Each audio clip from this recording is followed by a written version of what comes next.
It's Wednesday, April 2nd, 2025, and this is 2+ Minutes in the Law and Politics. What would you say if 2/3 of the time federal judges were staying or pausing the executive orders issued by President Trump?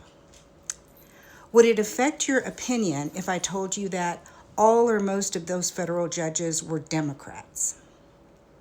Or would it affect your opinion if I told you that all or most of those judges were Republicans?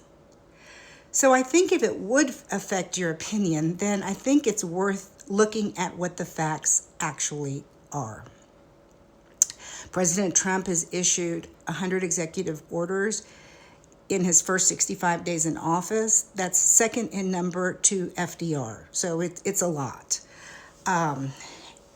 In 67 cases, federal lawsuits have been filed in federal courts, and then the federal courts randomly assign the judges. Those cases have been assigned to judges who were appointed by 7 different presidents.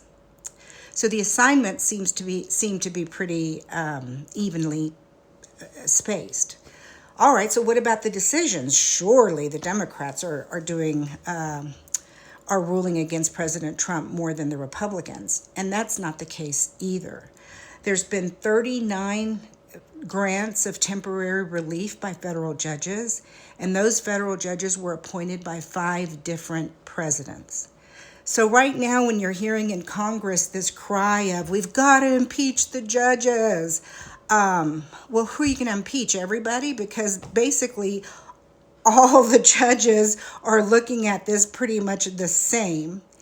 And then more recently, we've been hearing, we're going to reduce the number of courts because these judges are out of control.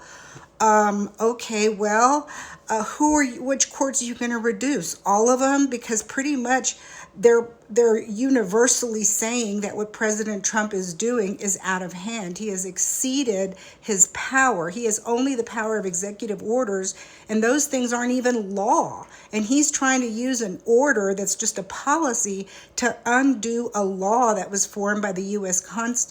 Congress and a constitutional provision that the founding fathers put in the United States Constitution. So come on, the answer isn't getting rid of judges or getting rid of courts.